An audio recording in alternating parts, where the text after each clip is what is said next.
मसीह में आप सबकी सलामती हो। उम्मीद करता हूँ कि आप सब खैरियत से होंगे और यीशु मसीह में अच्छी ज़िंदगी गुजार रहे होंगे। तो मेरे अजीज़ों, चलिए आज हम कलाम खुदावंद में से और मज़ीद बातें सीखेंगे, गहरे भेद सीखेंगे कि कैसे हम कामयाब हो सकते हैं, सक्सेस को हासिल कर सकते हैं इस दुनिया में, इस फिज़िकल लाइफ में।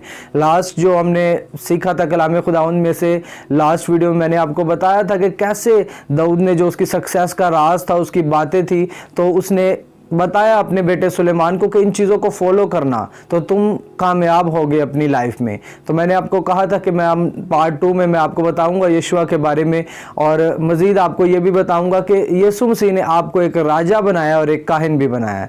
तो चले आइए हम बिना टाइम ज़ाया किए कलाम खुदावंद की तरफ बढ़ेंगे। मेरे साथ आप निकालिएगा नेहदनामा में से यूहन्ना आरफ की बाबत लिखा गया यीशु मसीह का मुकाशफा, उसका पहला बाब, और उसकी हम 6 आयत से पढ़ेंगे। और हमको एक बादशाह भी और अपने खुदा और बाप के लिए काहिन भी बना दिया, उसका जलाल और सल्तनत अब्दुल आबाद रहे, आमीन। मेरे अजीज़ों, जब आप इंग्लिश बाइबल में इसको पढ़ेंगे तो यहाँ पर उर्दू बाइबल में बादशाही लिखा हुआ है, लेकिन जब आप इंग्लिश बाइबल में पढ़ेंगे तो वहाँ पर एक किंग लिखा हुआ है, बादशाह उसका मतलब है, ठीक है। तो मैंने अभी आपको बताया कि ये यीशु मसीह के बारे में बात हो रही है कि यीशु मसीह ने आपको एक बादशाह भी बनाया है और एक काहिन भी बनाया है। अब इसके पीछे का जो सीक्रेट है वो हम इसी वीडियो का, इसी टॉपिक का जो है पार्ट 3 बनाएंगे। पार्ट 3 में मैं आपको बताऊंगा कि इसके पीछे सीक्रेट क्या है, क्यों यीशु मसीह का क्या मकसद था कि उसने आपको एक काहिन बनाया है। लेकिन मैं आपको भी सिर्फ थोड़ा सा बताऊंगा कि यीशु मसीह ने जो आपको काहिन बनाया है, आपको काहिन बनाने का मकसद यीशु मसीह का यही था कि यीशु मसीह आपको कामयाब और सक्सेसफुल पर्सन बना सके। कैसे, ये हम पार्ट 3 में सीखेंगे, ठीक है। अभी हम यीशुआ के बारे में बात करेंगे। तो मेरे साथ आप निकालिएगा पुराने अहदनामा में से यीशुआ की किताब में से उसका 22 बाब और उसकी पहली आयत से हम पढ़ेंगे।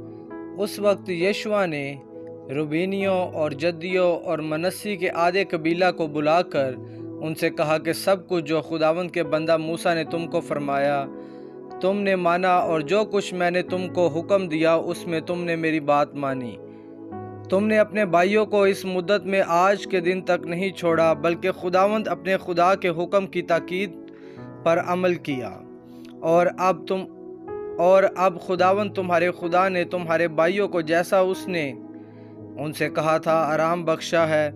सो तुम अब लौट कर अपने अपने डेरे को अपनी मिरासी सरजमीन में जो खुदावंद के बंदा मूसा ने यरदन के उस पार तुमको दी है चले जाओ। फ़कत उस फरमान और शरह पर अमल करने की नहायत एहतियात रखना जिसका हुक्म खुदावंद के बंदा मूसा ने तुमको दिया कि तुम खुदावंद अपने खुदा से मोहब्बत रखो और उसकी सब राहों पर चलो और उसके हुक्मों को मानो और उससे लिपटे रहो और अपने सारे दिल और अपनी सारी जान से उसकी बंदगी करो, आमीन। कलाम खुदावंद के पढ़े सुने जाने के वसीला से हम सब बरकत पाए, आमीन। मेरे अजीज़ों, अभी हमने जो कलाम खुदावंद में से पढ़ा है, बहुत ही खूबसूरत हवाला। मैं आपको बताना चाहता हूँ, आपका ध्यान इस बात की ओर लेके आना चाहता हूँ कि ये एक कबीला था जिसकी जो मिराज थी खुदा ने मूसा की बाबत पहले ही मुकर्रर कर दी थी, लेकिन ये अभी तक, क्योंकि सारे जो हिस्सा था जो आगे भी जो खुदा ने देना था अपने लोगों को, तो वो अभी तक फतह नहीं किया था। तो ये अपने भाइयों की हेल्प करने के लिए उनके साथ आगे चले गए थे और भी जंगें लड़ने के लिए, ताकि ये हेल्प कर सके, जो इनके जो दूसरे इस्राएली भाई है यीशुआ की हेल्प कर सके। और इनकी मिराज जो थी वो पीछे थी, लेकिन ये हेल्प करने के लिए यीशुआ के साथ आगे चले गए थे, ठीक है। तो जब सारा कुछ हो गया, खुदावंद ने सारा जो जगह देनी थी, जो सारी जगह जो मुल्क देना था, वो खुदा ने इसराइलियों के हाथ में कर दी, यीशुआ के हाथ में कर दी। अब यीशुआ इनसे कहता है कि ठीक है, तुम वापस उसी जगह पे चले जाओ जिसकी बाबत खुदा ने, जो मिराज खुदा ने मूसा की बाबत ठहराई थी तुम्हारे लिए, तुम वहाँ वापस चले जाओ। ओके, अब यीशुआ इनसे एक बात कहता है तुम वहाँ चले जाओ, लेकिन फ़कत एक चीज़ का ध्यान रखना कि वो फरमान, वो हुक्म जो खुदा ने मूसा की बाबत फरमाए थे, उनका ध्यान रखना, उन पर अमल करना, उन पर डटे रहना, अड़े रहना, खड़े रहना। वो इंस्ट्रक्शंस टूटनी नहीं चाहिए। आपको मालूम है क्यों? दाऊद ने भी अपने बेटे से कहा कि उन फरमानों का ध्यान रखना, उन फरमानों को, उन आइन को मानना, उन पे चलना अगर तुम कामयाब होना चाहते हो जो खुदा ने मूसा की बाबत दी है।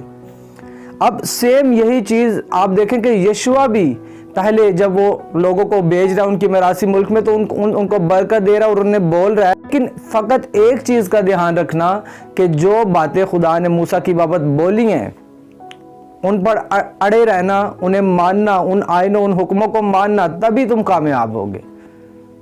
क्योंकि यशुआ जानता था कि कामयाबी जो है वो सिर्फ खुदावन की ओर से है, और वो तब आती है किसी पर्सन की लाइफ में, किसी बिलीवर की लाइफ में, जब वो जेन्युइन तरीके के साथ चलता है कलाम खुदावंद पर। आजमाइशें आती हैं, चुनौतियाँ आती हैं, मुश्किलें आती हैं, तब खुदावंद आपको चेक करता है कि आप अड़े और खड़े रहते हो या नहीं। तो मेरे अजीज़ों, मैं यही चीज़ आपको बताना चाहता हूँ कि आप अपनी लाइफ में अगर कामयाब होना चाहते हैं तो आपको एक चीज़ को समझना है। दाऊद एक बहुत ही समझदार पर्सन था, खुदावंद का बंदा था, बहुत ही वो स्पिरिचुअल था और समझदार था। इसीलिए वो जानता था कि मेरा बेटा सुलेमान कामयाब नहीं हो सकता उस वक्त तक। बेशक ये एक राजे का बेटा, लेकिन ये उस वक्त तक कामयाब नहीं होगा जब तक ये खुदावंद के आइन हुक्मों को नहीं मानेगा। मैं आपको बताता हूँ कि आप बिजनेसमैन हो, आप हाउस वाइफ हो, आप जॉब होल्डर हो, आप एक स्टूडेंट हो, आप कुछ भी हो, आप कामयाब होना चाहते, आप अपने बाकी कामों को करो ईमानदारी के साथ, लेकिन इसके साथ जुड़े रहो, खुदावंद की सेवा में जुड़े रहो, खुदावंद के साथ अटैच रहो। बाइबल कहती है पाक बनो, तो वो आप समझ रहे हो, तो इस इंस्ट्रक्शन को पूरा करो।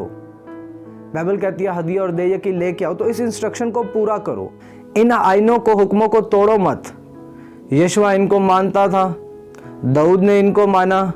उसने अपने बेटे सुलेमान को बोला इसको मानना अगर कामयाब होना चाहते हो। कहता है तुम मानोगे जहां जाओगे कामयाब हो। यशुआ ने अपने लोगों को बताई, दाऊद ने अपने बेटे को बताई। आज मैं आपको बताता हूं कि यीशु मसीह ने जो बोला है, अगर आप उन आइनों, उन हुक्मों पर अड़े और खड़े रहे अपने मुश्किल हालातों में भी, क्योंकि मुश्किल आएगी आपके ऊपर, आजमाइशें आएंगी, उन आजमाइशों में से अगर आप बेऐब बेदाग होकर निकल आए, तो मैं आपको बता रहा हूं कि आप अपने फाइनेंस में, अपनी फिजिकल लाइफ में, अपनी फाइनेंशियल लाइफ में, अपनी मैरिज लाइफ में नेक्स्ट लेवल को पा लेते हो। तब बड़ी जो ब्लेसिंग्स आती हैं, जो नेक्स्ट लेवल, बड़ा नेक्स्ट लेवल आता है, वो आजमाइश के बाद आता है।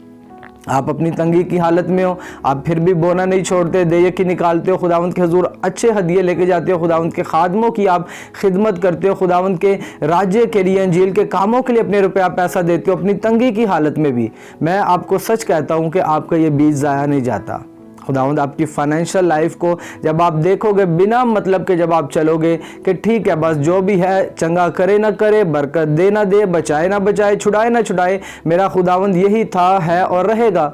आप यीशु मसीह को बिना मतलब के फॉलो करते जाते हो, तो एक टाइम आता है कि दाऊद के जैसे आपकी स्टोरी भी बदलती है, यूसुफ के जैसे आपकी स्टोरी भी बदलती है। यीशु मसीह ने कहा कि एक भी ऐसा नहीं जो अपने खेत को छोड़े, मतलब कि अपने बिजनेस को छोड़े, अपने माँ बाप, अपने बहन भाई, अपने सब कुछ छोड़कर मेरे पीछे आए, इस दुनिया में 100 गुना ना पाए और अगले जहान में हमेशा की जिंदगी ना पाए। कहता है एक भी ऐसा नहीं।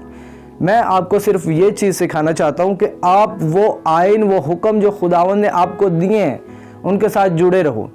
बाइबल कहती है अपने पड़ोसी के घर का लालच ना कर, अपने पड़ोसी से अपनी मानिद मोहब्बत कर। अब ये क्या है? ये आइन है, ये हुक्म है, ये इंस्ट्रक्शंस हैं, ये खुदावंद ने आपको हुक्म दिए कि इनको फॉलो करो। अब सब लोग जेन्युइन तरीके से नहीं फॉलो करते।